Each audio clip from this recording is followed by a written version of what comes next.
right, folks, let's keep our conversations going here for the day. I was reflecting this morning in kind of preparing for this panel in particular, how, being a reporter at this point in the Farm Bill process, leading a Farm Bill panel is kind of like being a preacher on Easter Sunday. Everyone kind of knows the message at this point, but they're interested to hear what particular wrinkles might be added to it. And so excited to, shortly after I do introductions, we will be surveying each of these panelists on who exactly is their least favorite member of Congress. Stay tuned for the results.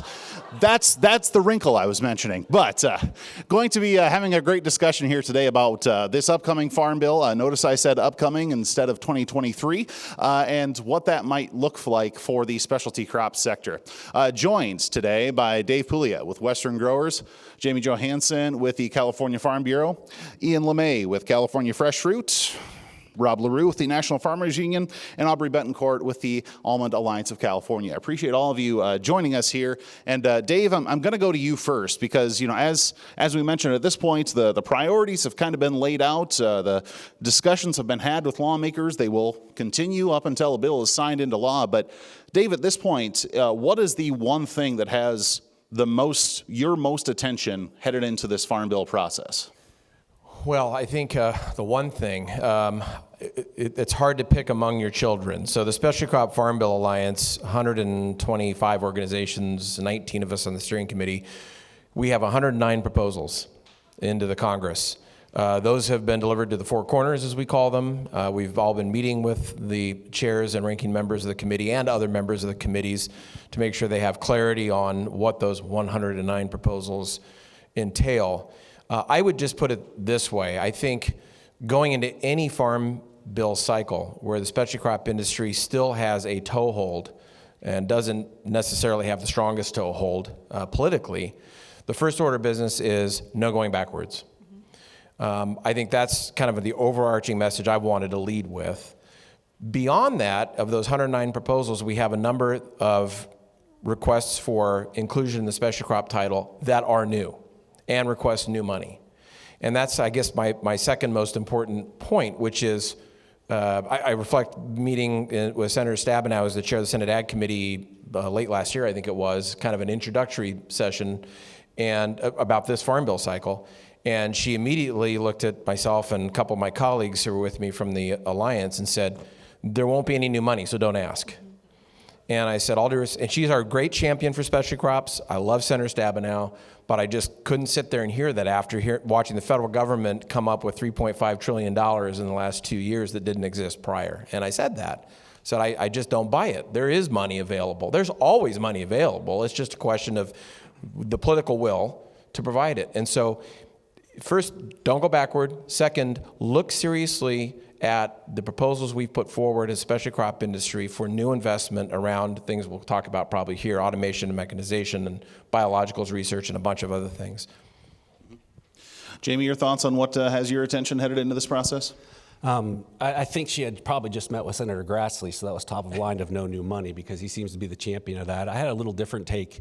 It was the first time we were meeting with the American Farm Bureau, and we had Secretary Vilsack there, we had Chairman Thompson there, and even Senator Stabenow. And early on in the process, they said agriculture needs to ask for what they need. And there was a big debate going on there, and I think it's kind of switched now.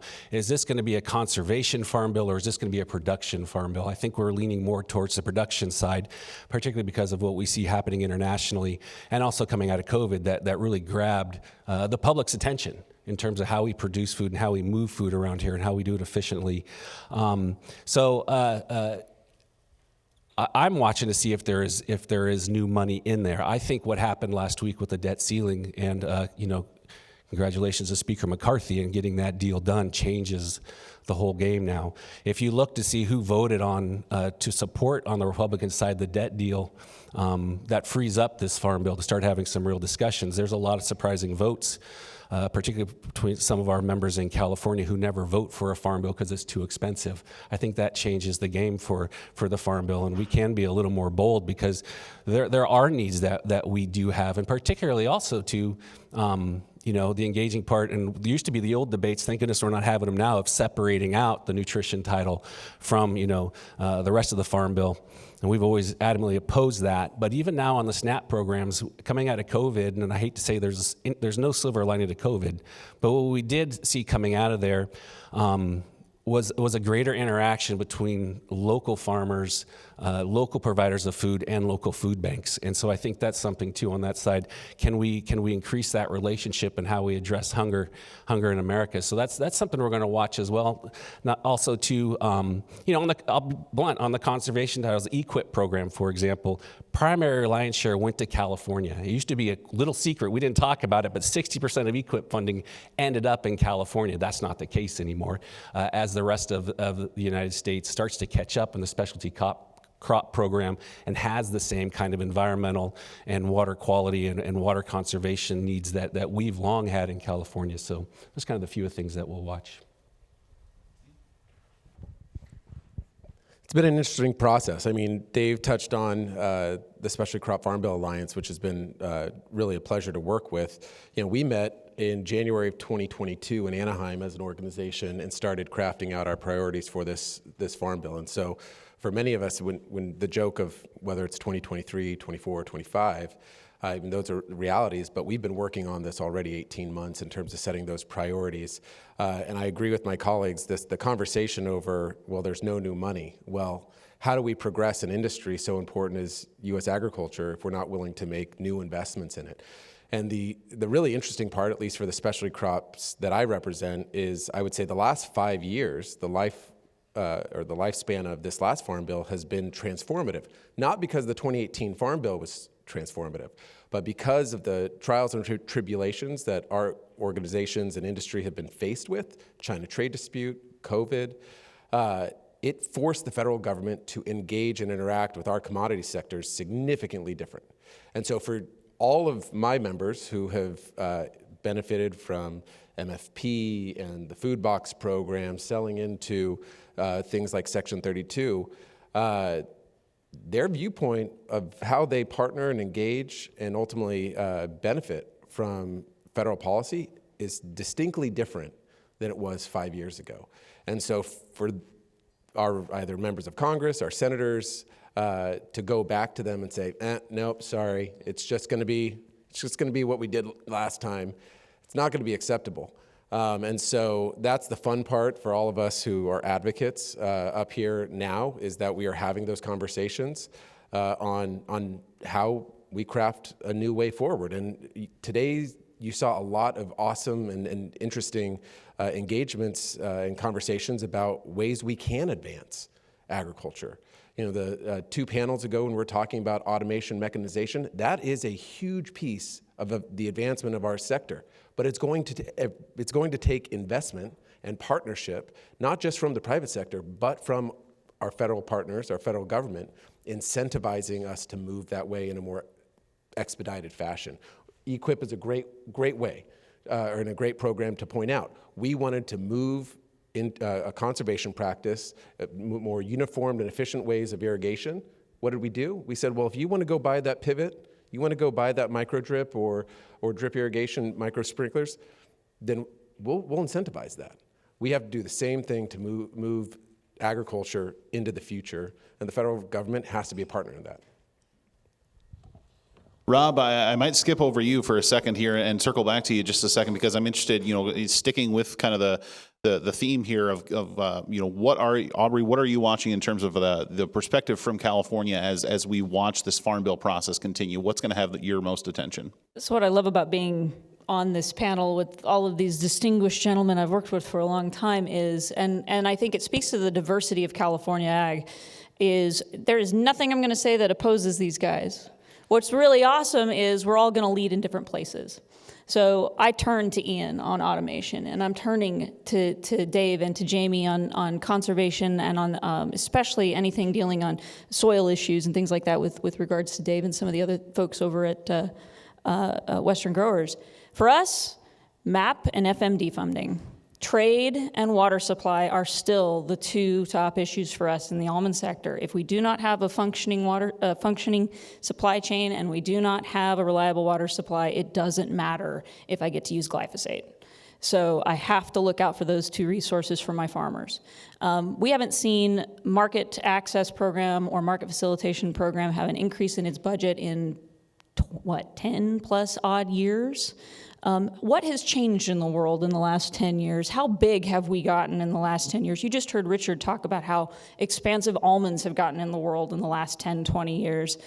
When I look at what's going on in the global financial situation, this is the time where I think we have to, it's that old J.P. Morgan, when there's blood in the streets, you buy. I think this is the time where we have to be looking and can't keep going back to the same old wells for some of our market access. We've got to be looking any and everywhere to push and to drive our marketplace and to move our product into a new generation, post-COVID, post-pandemic, post-supply chain disruption.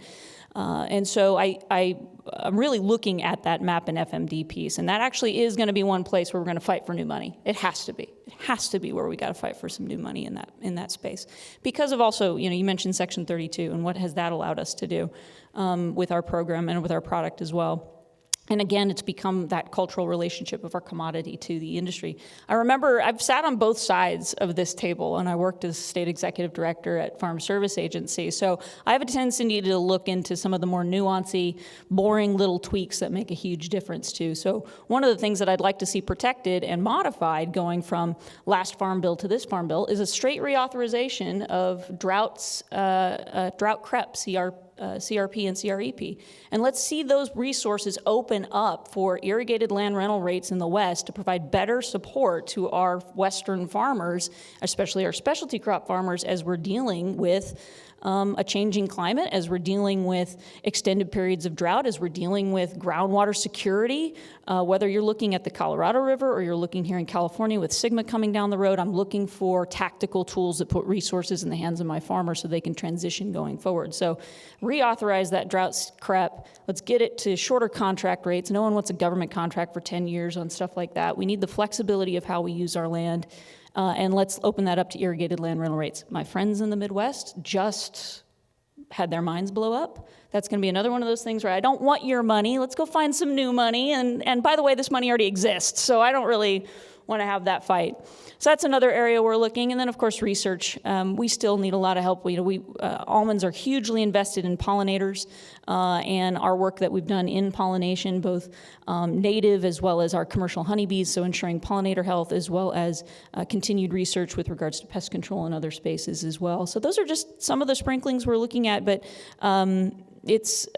I do also look at some other interesting little macro things like PL 566. If any of you are familiar with PL 566, that's an NRCS authorization to build reservoirs. Do you know what state uses that the most? Oklahoma. Oklahoma has more reservoirs per capita than California. PL 566 is a tool we could be using to augment our infrastructure development here in California, to allow us the tools to continue to move forward, to allow our farmers to be parts of the solution at a regional level as well. So I'm looking for ways those Farm Bill programs can not only help drive us forward, but actually help give us the tools on the ground so we can lead in the direction we need to go and continue to grow and develop. And Rob, I saved you for last because obviously NFU is going to have a wide array of members that are producing specialty crops, the fruits, vegetables, tree nuts under the Farm Bill parlance, but also every other commodity that's produced here in these United States. So wondering if I can borrow on not only the specialty crop lens that NFU is going to need to offer, but the broader production lens that NFU is going to need to offer.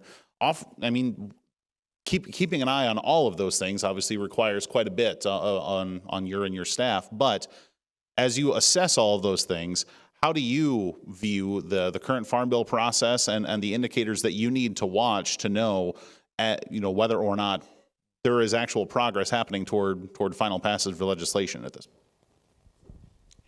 Wow, there was a lot of things in that question. There was, yes. I pride myself on concise questions, and I'm not proud of that one. Alrighty. Well, we'll take the next 30 minutes to talk it through. No, so for National Farmers Union, whether it's here in California and the members that we represent here, or members that we represent in the Midwest or back east, it really kind of comes down to making sure, and this is the theme you've heard a little bit about already up here, is make sure that we have a farm bill that's written for not just today's times, but what's going to happen over the next 5 years. Ian very rightfully talked about the fact that the last farm bill nobody could have predicted that.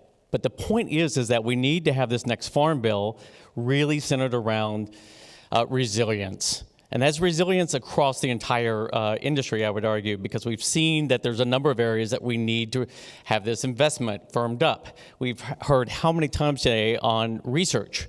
I would just like to give a shout out, I have to say, to California in particular, but certainly the Specialty Crop Alliance for years now has been a group that has not only argued in support of ag research out there, but has consistently stayed there with that priority through the end till the Farm Bill is written to make sure that those research dollars are there.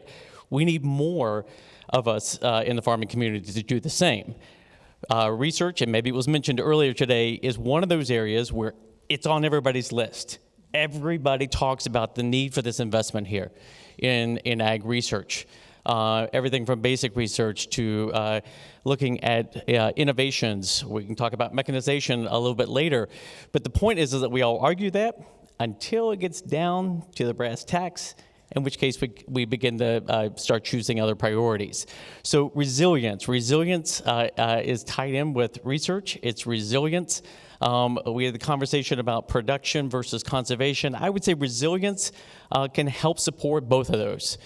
Resilience in the conservation space to make sure that farmers can continue to stay on the land and farm the land that they're farming into the future, regardless of the climate challenges that we're facing. What can we do on a voluntary incentive-based way to make sure that farmers have the tools that they need?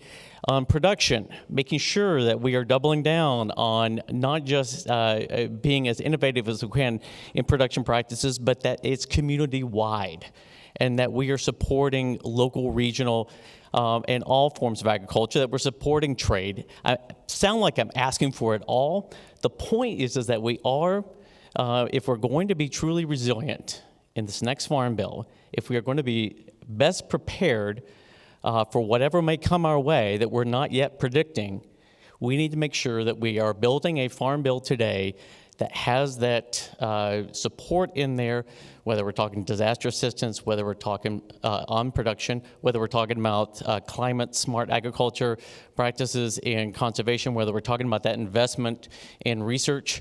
Resiliency is going to be the theme, I think, for all of our members across the country. So, Rob, I want to borrow on your committee experience. You've been behind the doors of that where staff are negotiating and writing and drafting the next farm bill. When a group like Specialty Crop Farm Bill Alliance, or insert other organization or coalition name here, walks in and says, "These are our priorities. These are the costs that we estimate, and by the way, we need some new money to help support them." What's the conversation at the staff level that happens shortly after getting those requests? As I shift nervously in my chair here just a little bit. No, it's a challenge, right? Because those committees are going to be getting marching orders from a budget committee, from leadership on what the parameters are going to be. At some point, they will know that. That's not a reason for groups not to slow down on talking about the needs that are out there, than what we need to have in the next farm bill, because I think it's really important, regardless of those parameters, to make sure that needs are identified very clearly to members of the House and Senate Agriculture Committees. But it is a real challenge, as having sat through a number of these farm bills, when there isn't any new money, or there isn't any apparent new money, you potentially set up this battle between different priorities and different titles. And that's a game, unfortunately, where agriculture ultimately loses, and hopefully we can avoid that. Jamie, I'd like to follow up on something you said in your comments as well, talking about the debt ceiling legislation and how that has potentially kind of altered the game a little bit on Capitol Hill when it comes to this next farm bill. Can you expand on what you mean by that, and what you think that changes as folks look to draft this next farm bill? Well, I mean, I think the biggest thing it changes is that, we're not going to have a shutdown of the government. We're not going to have a collapse. I don't know if that was ever, we go through this sort of government shutdowns and everything. I think it relieves us some of the pressure because the next big bill we're going to talk about involving money, and according to some, $1.5 trillion is the Farm Bill, right? And so there really was a bipartisan effort in Congress to get something done. The other part that it did is kind of took care of a lot of the SNAP work requirements as well. That's a blessing for us when those debates that always comes down. Work requirements we've had in a SNAP, in a Farm Bill since, the 1990s. Now it's just a matter of we're going to raise the age. I kind of picks up on that Rob said, DC always has the capability of finding money. What's kind of interesting on this Farm Bill, if we talk about the amount of money we've spent, not only on food programs, but also on our conservation or healthy soils programs. You have the Inflation Reduction Act. That really was kind of confusing because there was a lot of money in there that's generally Farm Bill money. And so what does that mean going forward? We know we can't move that money into the Farm Bill, the unspent stuff. So I think going forward, it's just people are more open to the conversation. And I think this too, and I tell our members this is the first time where I really feel as we talk about food issues, as we talk about income, as we talk about operating costs, whether that's energy prices, whether that's fuel, and then of course food prices, maybe what we're not getting paid for our food, and then what consumers have to pay. It's the first time that conversation really seems to be happening on both the kitchen table in San Francisco or Los Angeles urban kitchen table, as well as on my family and my members' farm tables. Like, something has to change. There's a lot of challenges.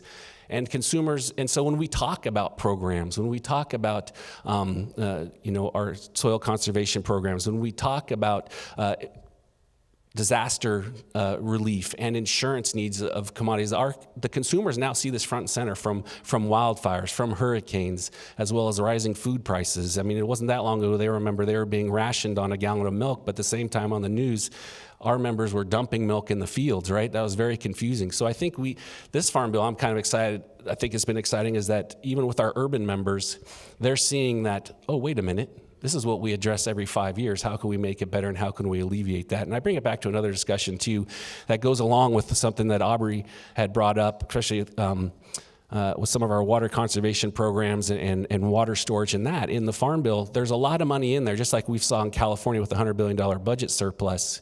If that money can't get spent, and we look at often one of the most contentious but not widely talked about is the forest title, right? The forest, one of the most contentious, there'll be a lot of money in there to clean up the forest and get it done, but if you can't spend that money, it's not doing anyone any good. And so that's another part of this Farm Bill that I think kind of comes in is how we expedite these projects and whether that's permit, relief or, how we can take care of some of these regulations to get this money spent on programs that Congress and farmers and ranchers intended it to go to. And that seems to be one of the difficulties that's becoming front and center. I mean, you saw even the governor recently, his programs on sort of regulatory relief and how do we get sites built. Those talks are happening. With a lot of money on the table, but how come we're not seeing anything get done? Dave, I probably wouldn't be doing my job if I didn't follow up your anecdote on your conversation with Senator Stabenow when you pushed back and said, we can find new money. By gosh, we can do it. I mean, what did she say? I mean, when you take that, retort back to her, to other folks on Capitol Hill, and just talking more broadly about your priorities and explaining what they are and what you need to achieve them, what has your reception been on Capitol Hill?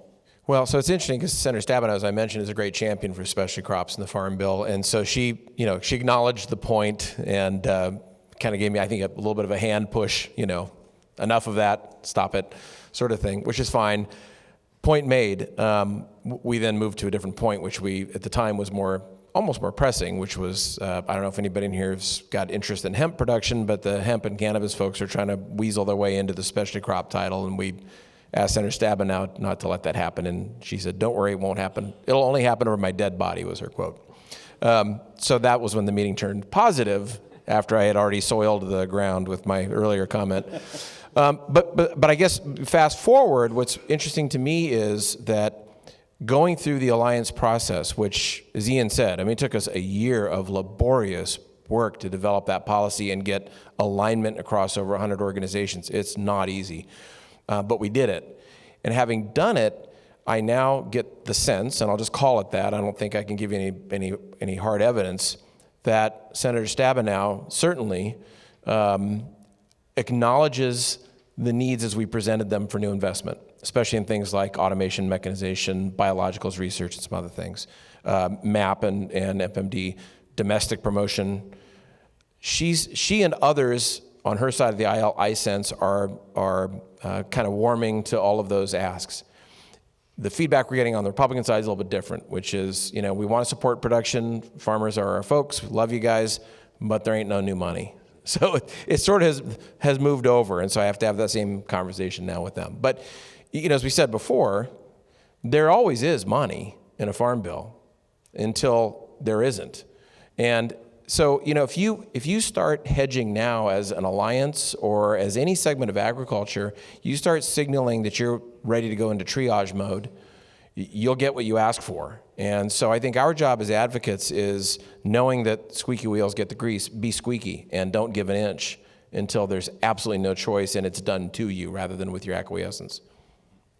Ian, you had mentioned that a lot of your members are just not in the position to accept that changes will not be happening through the Farm Bill, given the, you mentioned the Section 32, some of the CFAP assistance that had gone to your members. So I wonder, how does that translate into legislative text as you look at incorporating some of those ideas into a Farm Bill, knowing, again, the budgetary environment that we're in?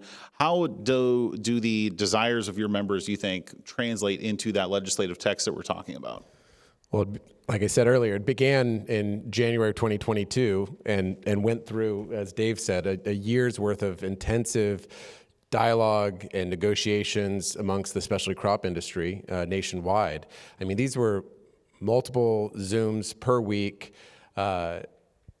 wrestling over priorities between, what do the Southeast growers need, and what do people in Texas need, and what do the people in Michigan need, and who, doing the political dynamics of, if we give someone this priority, then what member of Congress or what member of the Senate will they bring to the table? And it's that coalition of priorities. But ultimately, I think where my emphasis on that point is that we had a very unique experience in the last 5 years. For the first time, at least in my lifetime, people went to the grocery store and saw a shortage on the shelves. They saw what it could be like in a lot of other places around the world, and they didn't like it. We didn't like it. Our members are wholly capable of supplying our domestic food production, but we need that assistance and we need that recognition from our elected leaders. And so what I think is really important, and to Dave's point of we can't give up our position yet, we're still very early in this process. Details are starting to solidify, but we're early in the process of negotiations. We can't let those elected leaders who were sent there by their constituencies to forget what that felt like, and to make sure that that doesn't happen again, or if it does, it's a heck of a lot harder for it to happen again. And what that means is it's domestic security, it's international security, it is, a domestic food supply needs to be fortified, and they can't just say, well, we can't find the dollars today, so we're just going to move forward and we're just going to do without. It can't be acceptable anymore. We're lucky because we have great leaders, as Dave already intimated, in the four corners. They come from ag states. They understand what the people in this room and outside of this room and the individuals we represent do every day and are capable of. But it's going to take real leadership to meet that moment. But I guess that's what my point is that as in an elected government, my members are telling their elected leaders, there's no retreat here. You got to give us progress. So, Aubrey, the question I was going to ask you is very similar to one that was submitted by a member of the audience, so I'll go ahead and take their verbiage instead of my own. But wondering, with so many voices and limited dollars available, how do y'all go about ensuring specialty crops have strong representation and not get lost along perhaps more larger and more unified voices headed into this Farm Bill process? How do you stay vocal? How do you stay unified? Overly simplified, what are we all doing against the corn, wheat, and soy boys? That's your verbiage, not mine, to be fair. No, I mean, I think it's a fair assessment, and I kind of lean back on, let's just look at the stats. I mean, I'm an unapologetic California farm girl with over 400 commodities, with the largest agricultural economy in the United States. Number 2 is Iowa at half our size. We are relevant because we demand to be seen as relevant. We are relevant because of everything these guys are saying, which is we aren't going to back down. We know the progress we've made. We know the progress we can make if the process works to support us well. With limited dollars, in a farm bill, I think it's about being strategic in that. I love hearing about exactly what Ian and so many others are talking about, and having been on the other side when that happened, when specialty crops were first acknowledged under commodity-based programs under MFP. That was the first time that happened, and that is what afforded the inclusion in the other programs that subsequently came after that. So I think we actually do have some good standing here with regards to saying this is now the norm. We're now part of this process and part of this negotiation, whether you like it or not. Good example, I see my friends from Walnuts. I'm sure there's pistachios in the room too, and I apologize, but we actually collectively are the 4th largest agricultural export of the United States. Almonds are 50% of that 4, by the way. But that requires acknowledgement. That requires a huge portion of consideration. There's a bit of I think, education gap that has to be made there. So I think if you want to be taken seriously with limited dollars and a bunch of different voices, demand it. Be the loudest wheel. Stand on our requirements. Don't apologize for what we do and who we are and how we do it. We are the best at what we do and who we are and how we do it.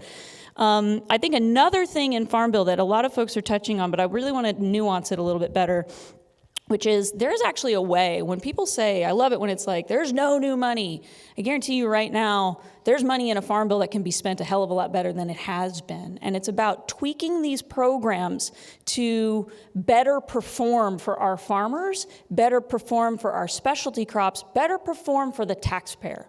I love Rob's, I remember sitting with staff and they'd be like, okay, you want that? Show us where we're cutting from. And I'm like, ooh, I don't want to do that to a friend. I don't want to do that to, Jamie or to Ian or to anybody else. Because I think agriculture is 2% of the population. We should stick together when and where we can. So yeah, I talk smack about corn, wheat, and soy, but I'm going to have their back every chance I get. The other part to that is making these programs perform better. I think a great example is disaster programs. Our disaster programs are horrendous and disgusting and disrespectful to our farmers. They are a year late, and they never, at least for the West, we can't qualify for even disaster programs because of the AGI requirements on our guys. It's not our fault that our 40-acre guy grows a high-value crop that the world wants, and then when he's wiped out in a freeze, there isn't an insurance product available for him, which he would have taken, and he's got to wait a year to see if he or she will survive or have any assistance in the next year. Thank you so much for acknowledging the freeze that I got a year ago, just a couple weeks ago, we got our ERP phase, ERP for 2022. Imagine the waste that provides and how I love my FSA, how horrible it is for them to sit there and have to take calls. They can't help. Then they get a program. They have to divine what it means. They have to write the reg for that. They then, of course, because it's government, they're going to write their own software for it. Then they got to go train for that. Then they got to get permission to go hire more people who are temps and then try to train them for that, which, by the way, California has a problem.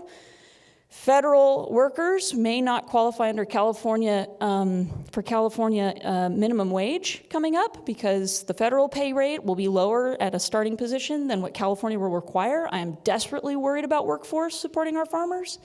And the flip side to this is how much waste of the taxpayer dollar did we do and how did we actually help my farmer in real time? If we had a real-time or a standing framework for our disaster programs, which is something that we actually are pushing in this year's Farm Bill, even just a study, I want to know what a standing framework, which includes the process for sign-up, the process for accountability, to be more responsive so we can be more resilient, so we can keep our farmers farming and on the land. Can I build off of that? Yeah. Because I think that there were a number of really good points there, but I also think it creates that opportunity that we have. As we talk about the needs for specialty crop growers, and we talk about the shared challenges that farmers across the spectrum have with things like disaster assistance, and they can rattle off, very, very similar list of all the challenges. Then you add on top of that, those growers, those farmers that aren't even part of this network yet, that have no interaction with FSA because the programs are either too cumbersome, not worth their time, don't have the value. So how do we write a farm bill that improves upon a number of these key things that we can talk and share across a lot of different commodities here, and also bring in our other growers here? You know, we can talk about challenges in things like risk management, and I know that, you know, crop insurance is one of those, you know, big priorities. There's a lot of room for improvement on crop insurance, and there are a lot of folks out there who have been promised farm bill after farm bill after farm bill with one product after another that this is going to be the solution, and it has yet to come to fruition. So working collectively with this focus of the Alliance, along with those who share a lot of those kind of same principles of improvement out there, I think will go a long way towards making a farm bill truly serve farmers and ranchers and the communities around them. On one other thing on the question, in the question itself, was a more unified agriculture, implying that more unified outside of California. We are extremely unified in California. If you look at what's going to happen with reference prices when it comes to the commodity title, which 60% of the commodity title is corn, wheat, and soybeans, watch what happens with the Southeast with rice and with cotton. I mean, they're about to be in the middle of it, and you're going to see that play out in a big way. But I think we should be proud that, you know, the organizations up there, even with our dairy groups and their title and everything, we are extremely unified in California when it comes to going back to DC. I've yet to get an angry phone call from any of these gentlemen and lady in terms of having taken a misstep, because we are unified. I just want to throw that out. And Dave, you were looking to get in a little bit. That was pre-Aubrey, so I'm not sure what I was going to offer back in the last century. Aubrey knows I'm joking. A quick note about, actually, in all seriousness, everything Aubrey said about disaster relief, could not agree more. One of the things you'll see if you plow through the very, very voluminous Specialty Crop Farm Bill Alliance Farm Bill recommendations is it looks like a tack on at the end. It's not. It's intended to be serious, which is a call for assistance to USDA to improve its data capabilities relative to specialty crops. And this really revealed itself, to Aubrey's point, during CFAP and trade mitigation. USDA is really good, from long experience, at identifying growers of corn, soy, et cetera, and sending them checks. Our folks don't do that. And so when those programs hit, it was just a mess for USDA.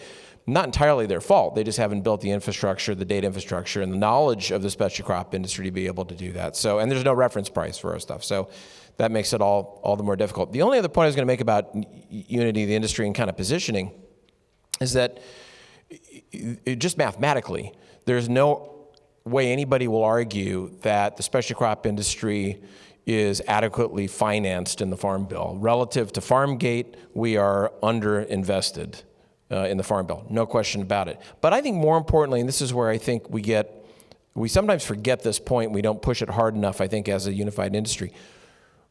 We have the healthiest food that presents a public health benefit to this country, and we're underinvesting in it. One could say, Aubrey would put even more colorful language to this, we're maybe overinvesting in foods that aren't so healthy. I can say that because I don't represent them. Farm Bill people do.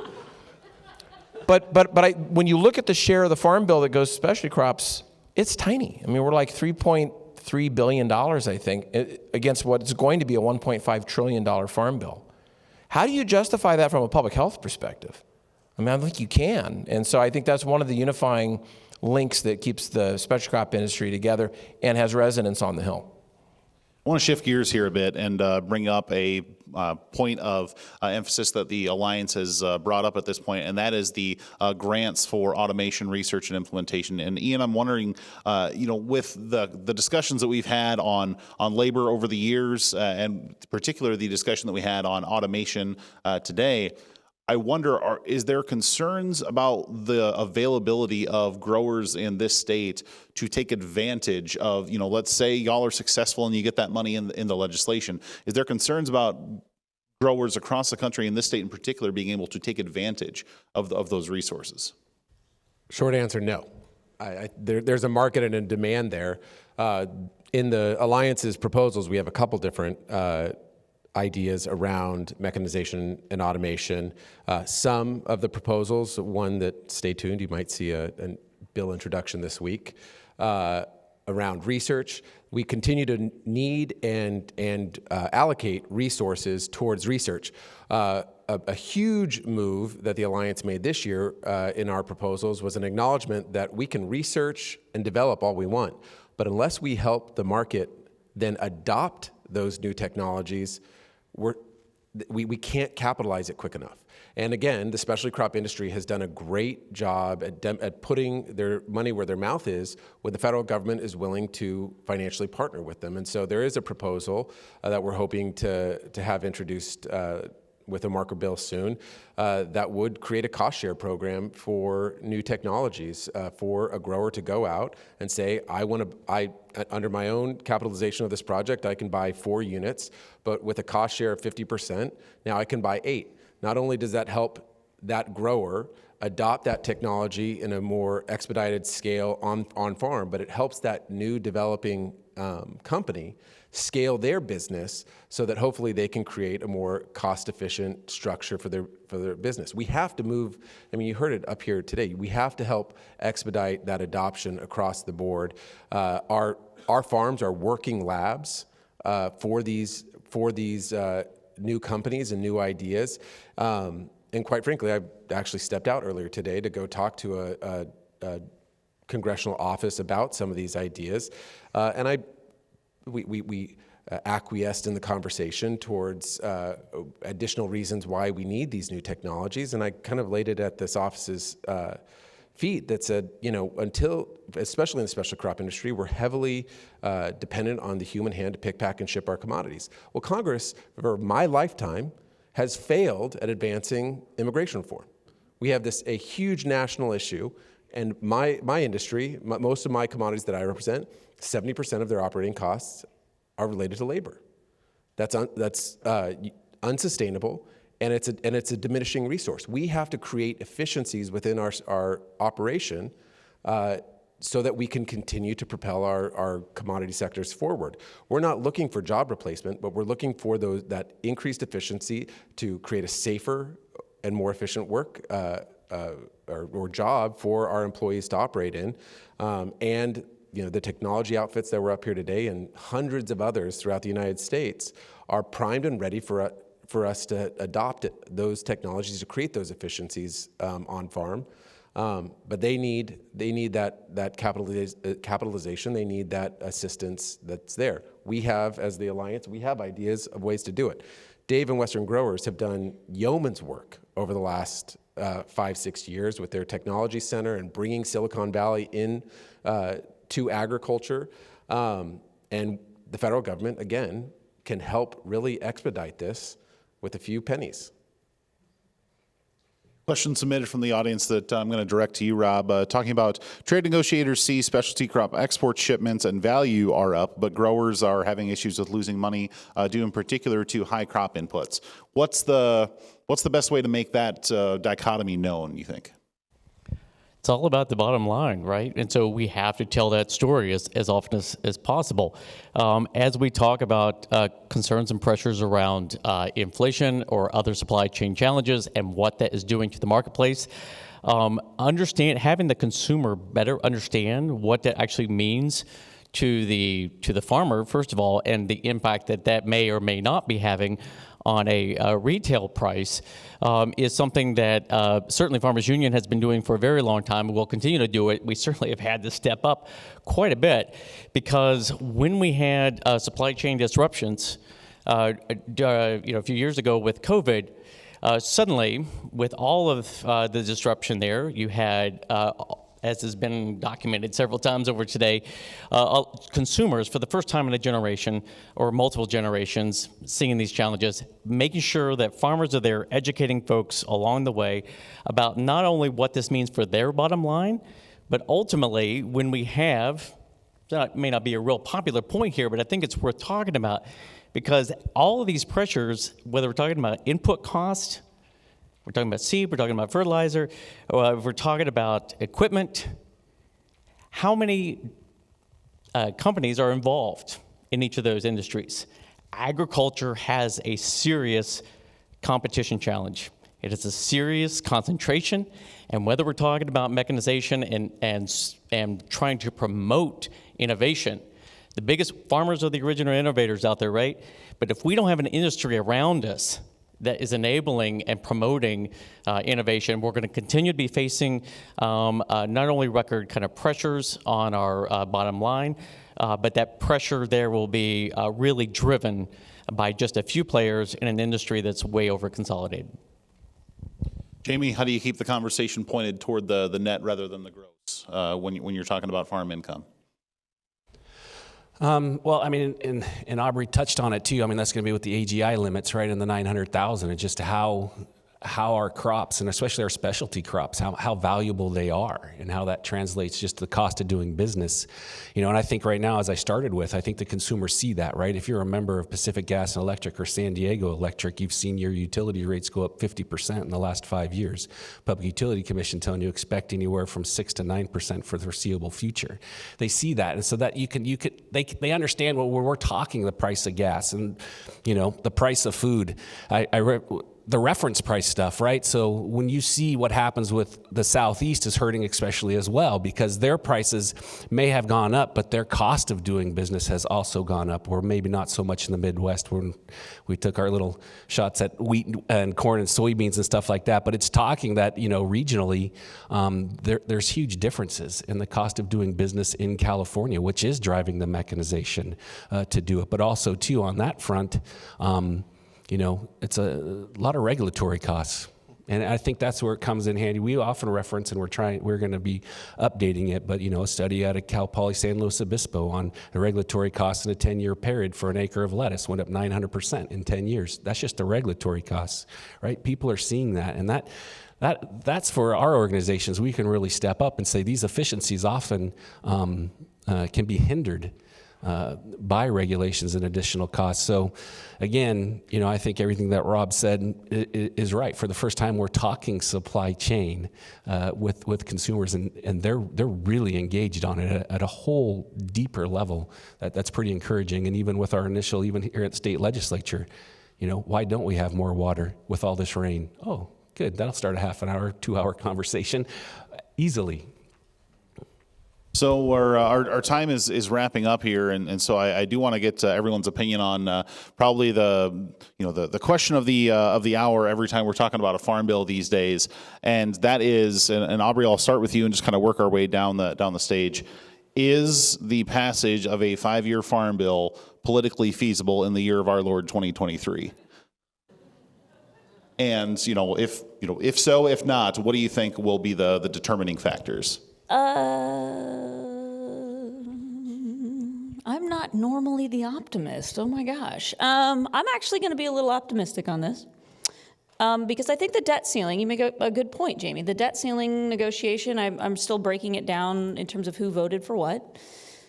I also really like that our chairman of the Ag Committee is not a Southeasterner and not a Midwesterner. And I see some really good leadership coming out of GT's office. I'm seeing a lot of active engagement out of the Senate side. I think an extension with a passage, because we're just running out the clock over the summer and Farm Bill and appropriations kind of got in the way. So I'm thinking sometime this fall, but we're going to need a little buffer zone in there for ourselves. Is that okay? I split the baby on that pretty hard. I'll accept it because you went first. None of the rest of them get to do that now. That's true. So that's what I got. Rob, your thoughts on timeline and factors that influence it? Yeah, well, what day is it? I have changed my view on this so many different times. And I remain, though, I think primarily also an optimist here. I think that, prior to really a lot of talk and the committees have gotten out on the road, they've been listening to a lot of growers out there from all regions of the country. And what we're hearing from our leaders out there is also really encouraging. Certainly nobody is, standing by with bags of money. But at the same time, they're willing to listen to what the needs are out there, why those needs are so critically important. And then, I think on top of that, hearing that word that isn't spoken very much in D.C., bipartisanship, we've heard that from all four leaders. We shouldn't have to be kind of surprised and encouraged by that kind of word being used within a Farm Bill context, because that's traditionally been, the bipartisan place, and it ends up with regional battles. But the fact that folks are using that word in the context of getting a Farm Bill done, I think means that we will have a Farm Bill yet this year, but it will probably require a short-term extension. Yeah, before I give the prognostication, a couple things. First off, I have to give credit, and it's been said a couple different times up here, that the Four Corners, our leaders in both the Senate and the House, I think are top-notch. And I think their intent is really good, and their engagement has been great. But that's 4 members out of 435. I'm also a recovering congressional staffer, and my former boss used to tell us to count the days. So you have to look at the legislative calendar. And when you look at the legislative calendar for the rest of this year, and especially between now and September 30th, not a lot of time. So I would agree with my friends already over on the right-hand side of me that I don't think it's by September 30th. I think there is an extension. You get the nuance of, is it short-term later into the fall, prior to the end of the year? I think the longest they can go is early next year. And if we get too far into next year, the toxicity of a presidential election and all the nuances around keeping control of the House, keeping control of the Senate, and rightfully bringing the presidency or winning the presidency could spoil it, and you could see it then kicked beyond that 2024. None of us want to see that, but if I'm trying to win over farmers and ranchers in the Southeast or in the Midwest, or in certain pockets of California, and I'm trying to win the presidency, I would love to talk foreign policy with them. And the last thing I'd want my leadership in either one of the chambers to do is to take that opportunity away from me. So I would err probably further on my doomsday and say that, yeah, I think we probably do get a reauthorization before end of February next year. But there's a lot of days and a lot of politics in between that. We were just up in Oregon at a listing session, and GT still says we're going to get it on time. I think we'll get it, you said 2023, so not the September 30th deadline. I think we'll get it in 2023. And I think two things is, the debt ceiling bill and that kind of, I think as they'll see that bipartisanship be rewarded by individuals to come together. They have to get something else done this year. It can be the Farm Bill, and it should be the Farm Bill.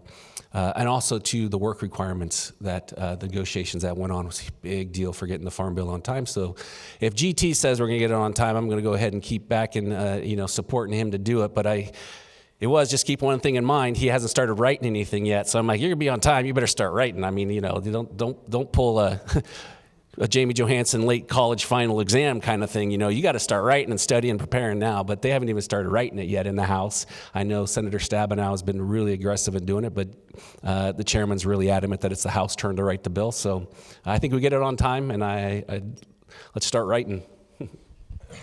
So I'm going to show absolutely no political courage here at all. I'm going to answer the question that you asked, Spencer, which is it possible?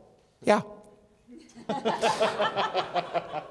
The other reason I show no courage is because I believe the verbiage I used was politically feasible, sir. Oh, I thought I heard possible. Can someone play the tape back? The other reason I'll show no courage here is because the Special Crop Farm Bill Alliance is structured in a way that I end up being one of the spokespeople. I don't want anybody to hear me say anything other than, yeah, we're going to get it done this year. But in all seriousness, I would echo a lot of what was already said.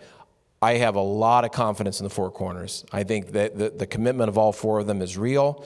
We haven't talked about Senator Bozeman at all, but Senator Bozeman very quickly has developed what I think is a very strong relationship with Senator Stabenow. Gives me a lot of cause for optimism. So I'll put my chip down on yes.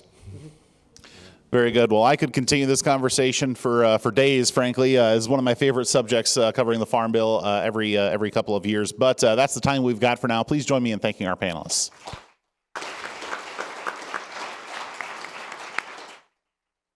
Well, and before we do shift over to our next speaker, we do have the opportunity to recognize and thank the folks at Curious Plot. The panelists and I that have been involved on some of these prep calls will know the name Maureen, and the folks that checked in will know the name Katie. Certainly could not do this event without their support. Please direct your attention to the screens, and we'll offer our thanks to them.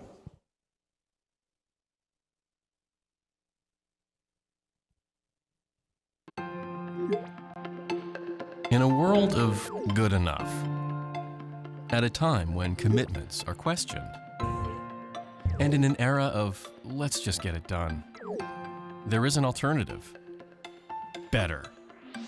Better represents a standard that comes from within, the way we behave when no one's looking. A personal commitment to finding a better way, and utilizing diverse thinking to push ideas from good to extraordinary. When you believe in better, you are relentlessly curious, test the boundaries, and are never satisfied. You forever chase greatness, knowing you'll be better tomorrow than you are today. And when you create an organization filled with people chasing greatness, anything is possible. At Curious Plot, we believe in better. Better marketing to advance brands, people, animals, and our world.